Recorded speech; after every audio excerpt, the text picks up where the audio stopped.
Hello, my name is Thomas. Welcome to British Culture. Albion Never Dies. This episode is the first part of 3 looking at the British institution that is Doctor Who. Everybody in the UK knows of Doctor Who.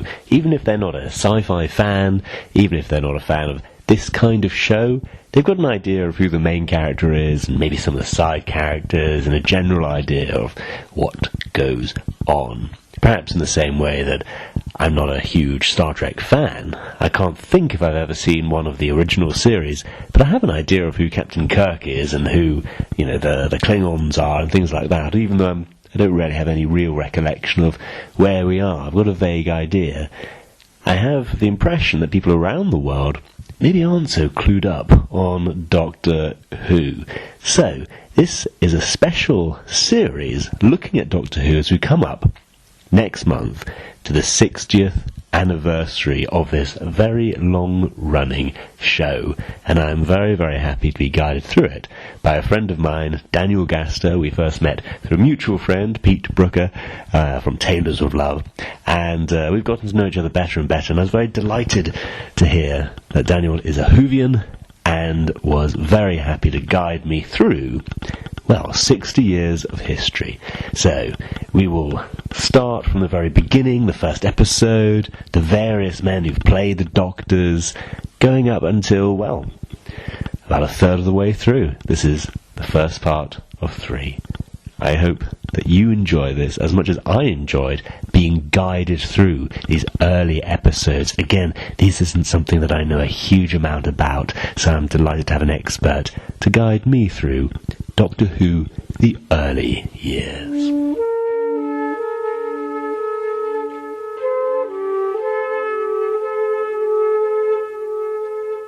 Okay, Daniel Gaster, thank you very, very much for joining me today.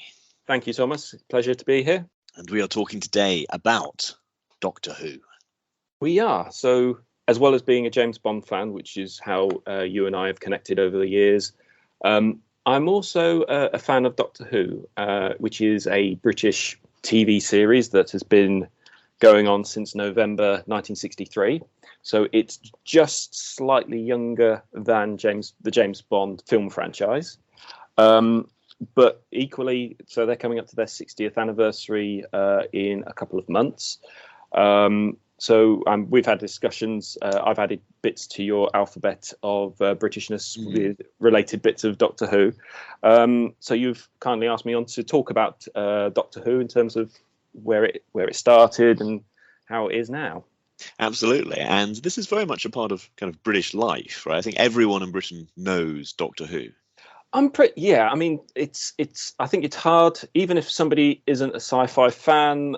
Probably watched an episode. It's still available on various sort of media streams. So, for instance, the classic, which was 1963 to 1989, is available on BritBox.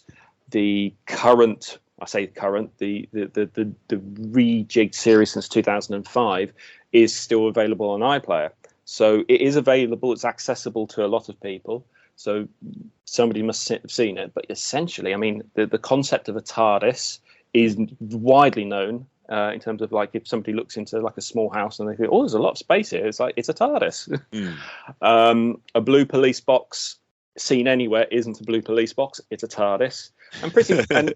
And just before we hopped on, we were just saying, we're pretty certain everybody knows what a Dalek looks like if they saw a Dalek. So they are sort of staples in Britishness, I think, considering it's just a TV series. Absolutely. And I'd say, everyone in the UK knows it. But just for those outside the UK who aren't familiar with it, can you just give a quick thumbnail sketch of what's the setup? Like, what's an average episode like? Okay, so Doctor Who started on the 23rd of November, 1963. The concept of it was a family show that would be a bit educational. So essentially, you would follow adventures with the main character, who's known as the Doctor. Very little is known about the character because there's no name. It's just sort of shrouded in mystery. And the concept was just basically adventures in space and time, and to just sort of educate children in terms of science, history, so on and so forth. The first episode, like I say, was broadcast 23rd November 1963. It actually had to be repeated because on the 22nd of November 1963, John F. Kennedy was assassinated. Okay.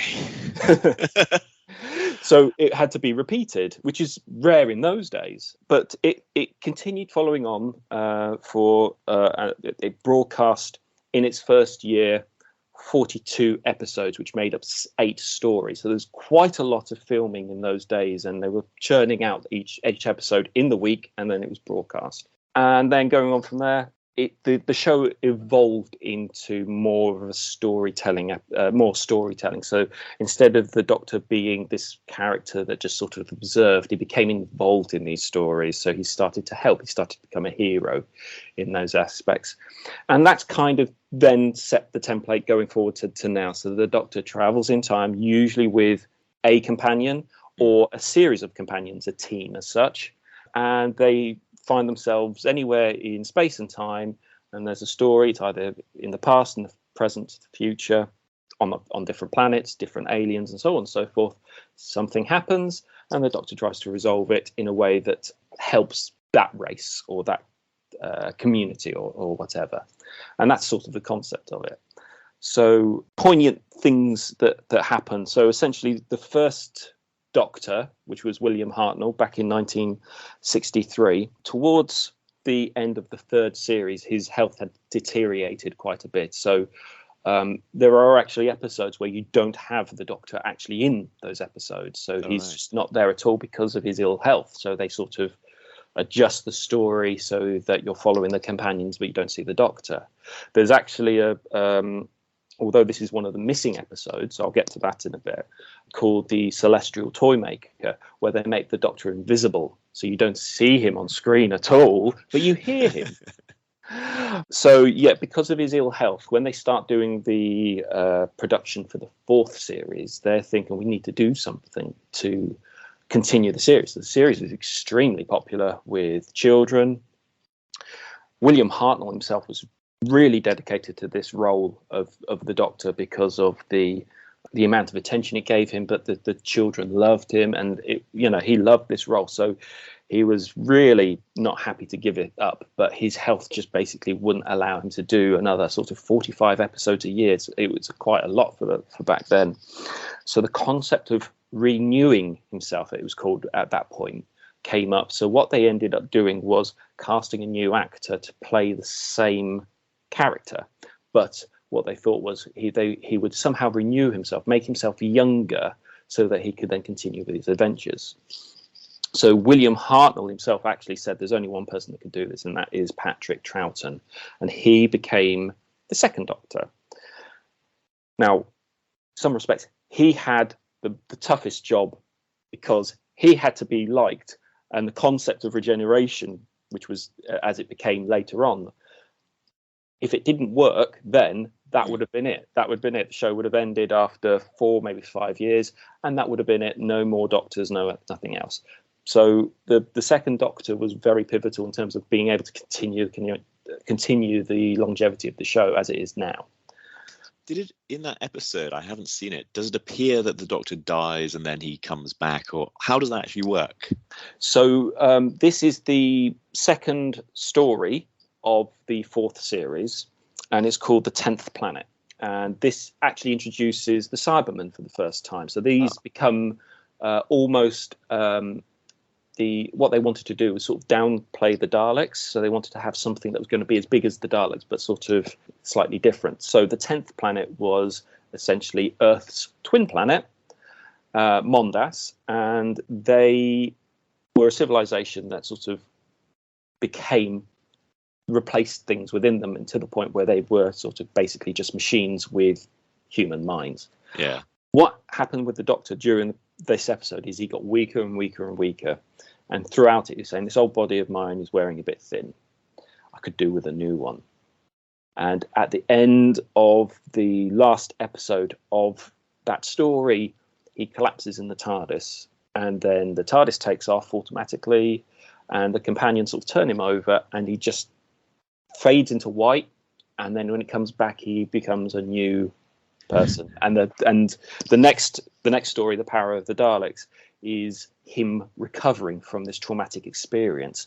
So I think from memory, they try to do it as like some sort of acid trip or something like that. Like he's just gone on a complete acid trip. His mind has just been filled with acid, and he's just sort of recovering, and he becomes an entirely different person. The persona has changed. He's smaller, shorter in stature, and miraculously his clothes have changed as well, which later gets Okay. which later gets addressed with future regenerations, where he ends up in like the predecessor's clothes. But and that became a renewal. Moving on through the series, you get new elements added into the series, which are staples of the series. So the next sort of one I want to say was about the Web of Fear, which is the introduction of this character called Alistair Gordon Lethbridge Stewart. He will later become, he is colonel at this point, but later he becomes the brigadier, and that is his. So again, this is one of the characters that transcends the whole length of Doctor Who, the brigadier. This is where he is introduced due to an issue with the London Underground, and it turns out to be a creature called the Yeti, which is a cybernetic creature that looks like a Yeti but controlled by the Great Intelligence, which is a sort of an intelligence without a body. But that was the introduction of the Brigadier, and that was in the 5th series. In the 6th series, with the Invasion, which is again a very classic Cyberman story. You may have seen pictures of the Cyberman outside St Paul's Cathedral. Yeah. In the 60s. That's this story, and that's the introduction of UNIT, which was the United Nations Intelligence Task Force. So they were a task force set up on Earth to deal with the unknown, the alien, and that is headed by the Brigadier. And you see him then throughout the whole series of up to 89 and then beyond as well. So the end of series 6 is the last one with the 6th Doctor. There's a 10-episode story called The War Games, and within it we discover several things. So there's this planet which has basically taken wars from different parts of Earth's history, and they're fighting against each other. So you've got like the Scots from the 14th century fighting World War II English soldiers, and so on and so forth. Play with the war games, and there's a war chief, and what it turns out is he is a member of the Doctor's race. So the Doctor recognizes him, and he has technology from their home planet. I was wondering if where it was introduced that Doctor Who is not human. Was that always there from the beginning, or is it introduced? It's sort of, so again, going back to the first episode, which was An Unearthly Child, he travels with his granddaughter Susan. Oh yeah, who's 16 at this point in time, and she said something along the lines, and this is repeated in the new series, that the skies are bright orange and the leaves on the trees are shining silver. So it's introduced that they're not necessarily human, but more about the Doctor's internal workings are introduced again throughout the series. So again, he has 2 hearts. He has a respiratory bypass system, so he can hold his breath for quite long periods of time. He can be exposed to the outside of space without causing too much damage, but aspirin would kill him. Okay. That is curious. Yeah. His internal body temperature is much colder than ours as well. So there's lots of different bits that come in, but the 2 hearts seems to be the primary one that they always sort of focus on. So literally a cold-blooded Englishman. I'll say English person, because the Doctor has been a woman recently. Oh yes. Okay. So yes. So going back to the war games. So the only thing that the Doctor can do is to contact his race of people to inform them of this, of what's going on. It's the only thing he can do. He didn't want to do it, but it's the only thing he could do. And this is the story that names his race as Time Lords. Oh, okay. So we've gone 6 years before his name. We know what his race is. So he contacts the Time Lords, and then essentially the last episode of this is a trial. So the Doctor is put on trial. So his companions at this point in time are sent back to their points in time without any memory of the Doctor. So they forget all their adventures. And the secrets of the TARDIS are taken from the Doctor, so he can't travel in time in the TARDIS, and he's exiled to Earth. Okay. And as part of the sentencing, his appearance has changed previously; it will change again. So instead of a renewal, this is a change of appearance. And then you see the Doctor. The last part of this is you see the Doctor spiraling, his face turning to black, and with his hands over his face, and spiraling, it goes to black, and that's it. And then the next episode is in the 1970s, and we're full color now, so it's all gone to, so it's all colored episodes, and you just see this man sort of falling out the TARDIS in the previous Doctor's clothes with a new face, and this is John Pertwee, who's the third Doctor.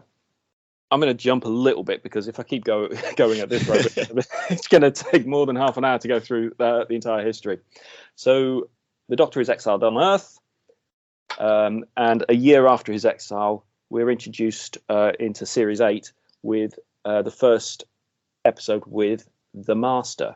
Now, the Master is kind of seen as those sort of three top enemies of the Doctor. You have the Daleks, which everybody knows, the Cyberman, and the Master.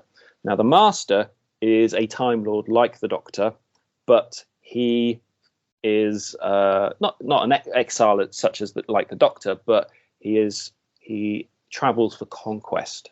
He wants to rule civilizations in different time periods and things. So he's basically out to rule the universe.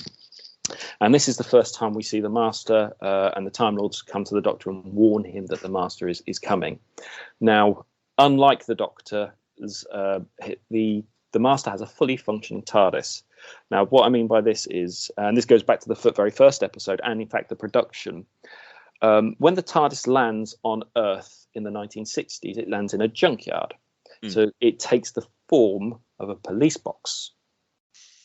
But then on their first adventure, where they take Susan and the companions Ian and Barbara, lands in prehistoric Earth times, and it remains a telephone box. Yeah. And that is the chameleon circuit. And the chameleon circuit is jammed. So this is both concept of why the TARDIS is always a police box, but also from production, they don't have to create a new exterior shell every time a new story comes out. So when the Master comes along, he's got a fully functioning TARDIS. So it materializes wherever it is into a new shape, depending on its surroundings. In Bolgian terms, it has adaptive camouflage. It does have adaptive camouflage. That is a great segue. So the Master is, again, one of those principal characters that, again, goes through even to current day Doctor Who as well. The Three Doctors is the first multi-Doctor story. This is the 10th anniversary special where they've brought back Patrick Troughton, William Hartnell, although William Hartnell at this point is just basically recordings of him in his house because he is so unable to do the things that the rest of them were able to do at this point in time. This is also the story where the Time Lords forgive the Doctor. They provide him with his knowledge of the TARDIS again and replacement parts so that he can actually utilize the TARDIS again, and then he can travel out into space and time again. There was a worry production. The reason why he was sentenced to Earth at the end of the 6th series until the 10th series was because, again, they didn't want to be making all these planets up in studios, so it was production value costing again where they did that. But that introduced the whole unit concept because he was a scientific advisor for them during that period of time until today, still sort of on and off the books. Really interesting, and I'm thinking some of the time travel episodes the BBC have a good storage centre of historical costumes and so on for the dramas they do, so they can happily draw on that. But yeah, that's part. I mean, the historical aspects and even the I think they bring back some of those sort of historical outfits in terms of like, well, you know, the 90s keep coming back in terms of fashion trends. So why would some of these past things come back into the future as well? But you're right in terms of, you know, they do historical episodes. The BBC had vast and still probably do vast historical productions. So they have all those sort of outfits and costumes ready to be used. He's come across Dickens and Queen Victoria a few times, hasn't he? Yeah, he got knighted by Queen Victoria. He's met Charles Dickens, William Shakespeare, Agatha Christie. They're most of the ones from the most recent series of Doctor Who. I say most recent, or in the 2000s anyway. But he does meet historical characters of interest within that.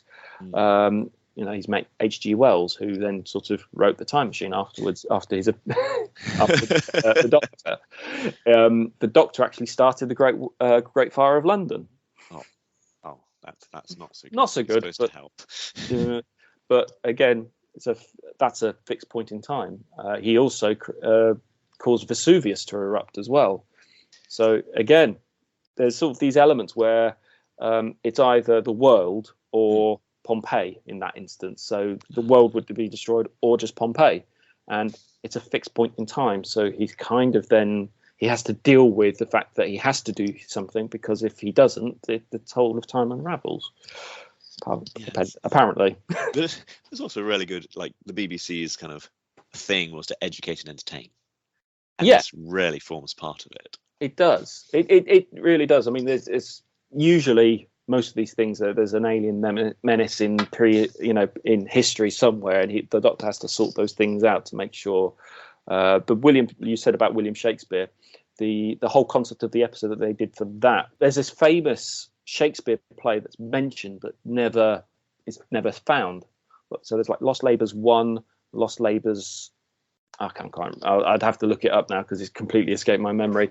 But it was like a sequel to one of his other plays that is available. And it's the whole concept of that play had to be destroyed because of the aliens that were going to use it to free themselves from some sort of interdimensional thing. So, again, it's picking those pieces of history out. So, like, there's references to this Shakespeare play, but nobody's ever seen it. I do like it. Every disaster in human history. There's a good reason for it. There's a good reason. There's a good reason that something happened, and the Doctor was involved. Going to move forward a little bit to the next, the beginning of the 11th year. So actually, John Pertwee's done 5 seasons at this point. He is the next. This one called the Time Warrior introduces a race called the Sontarans. It introduces Sarah Jane Smith. Now, Sarah Jane Smith is a companion of both the 3rd and 4th Doctors, widely renowned as the best companion that the Doctor ever had.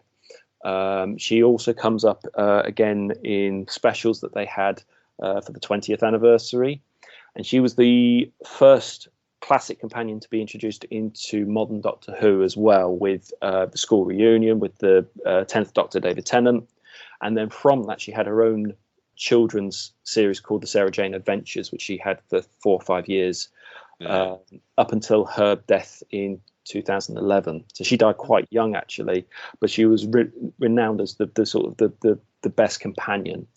So this is the story that introduces her. So she does a year with the 3rd Doctor. This is also the episode that talks about the planet of origin for the Doctor being called Gallifrey.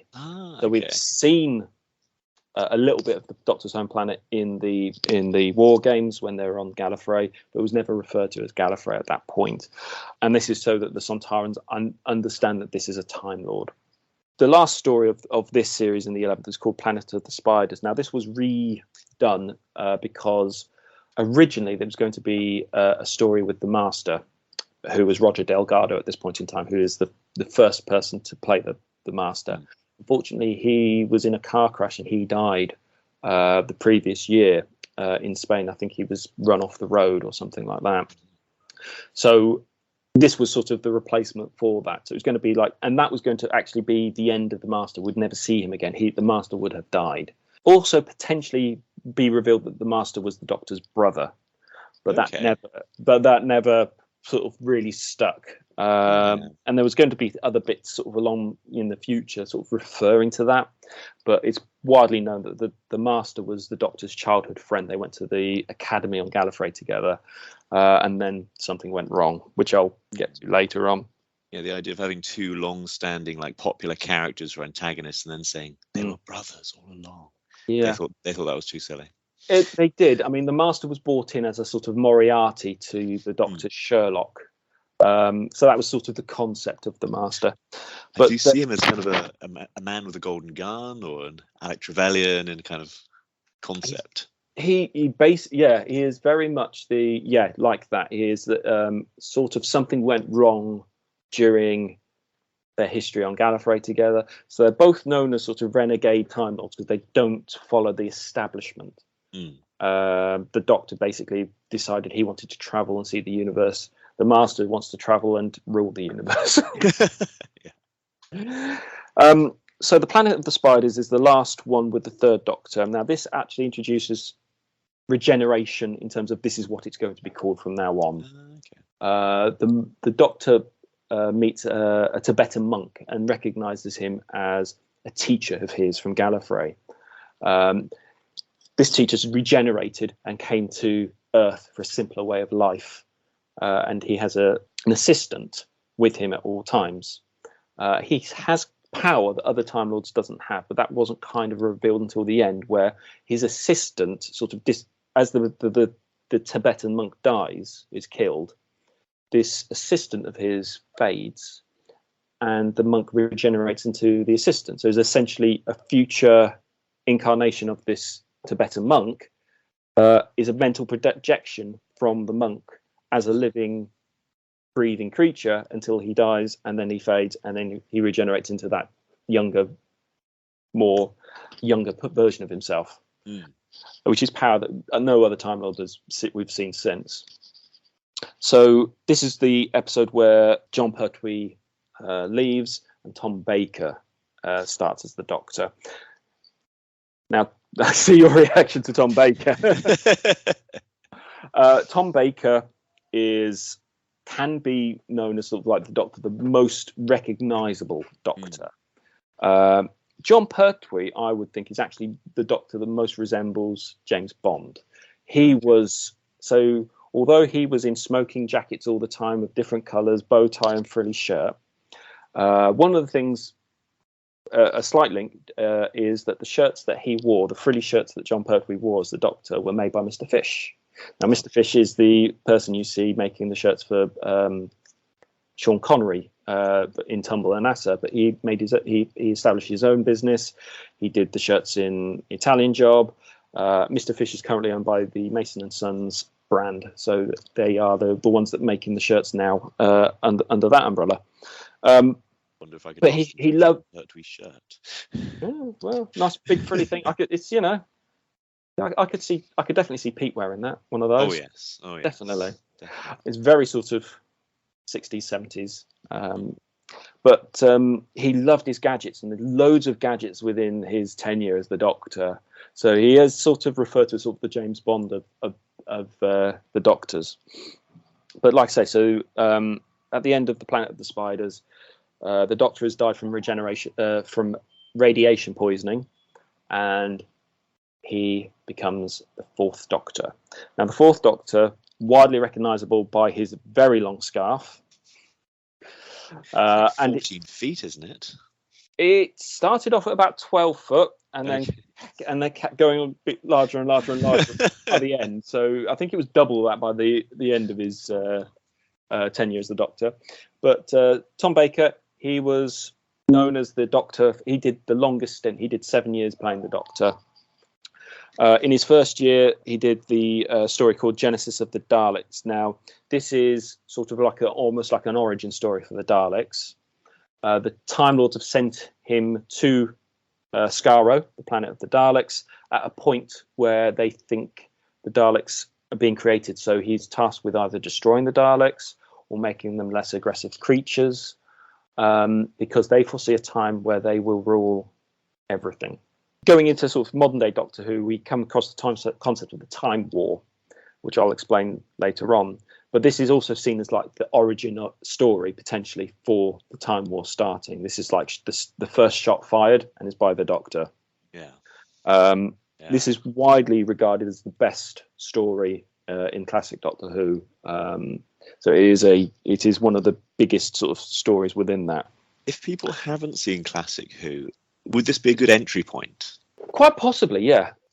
I think it's a good story. It introduces Davros, who is the creator of the Daleks. It's got the Daleks in it, which are like a widely recognisable, like we said at the beginning, widely recognisable creature, and morally, it has those questions. Do I have the right to do this? So I think it's a very good entry point. Like you said, it's widely regarded as one of the best stories. It's got the best companion, Sarah Jane Smith, in it still. So I think it's a nice all rounder story for people to get into. Yeah, and we're talking about time wars, and he does fight these aliens, but does Doctor Who kill? In a way. So he never carries a gun. He's very adamant he never carries a gun. But there's quotes about he doesn't do the dirty work himself, where he influences others to do things. I think he has. There's basically when he comes out of the Time War and into the new series of Doctor Who starting in 2005, he's very much a scarred individual. He's somebody who survived a war that basically he's lost. The outcome is his race died. As a result, he is the last of the Time Lords. He's very battle scarred from that, and that continues as a theme in the new series in terms of speeches he gets, in terms of wars. This isn't a war. Yeah, but there are I don't think you ever see him kill on screen. I mean, he obviously defeats, but he gives them the option, I can defeat you, but I'm giving you the option of standing down, going home, forgetting all about this. So he is trying to be morally correct in everything he does, but in terms of pulling a trigger, you never see that happen. But he probably has. Okay. He probably has. Thank you very much to Daniel Gaster, and thank you very much for listening. I will return to this. There is a part 2 and a part 3 coming up as we go through the remains of classic Who and then into modern Who. I hope you enjoyed this episode.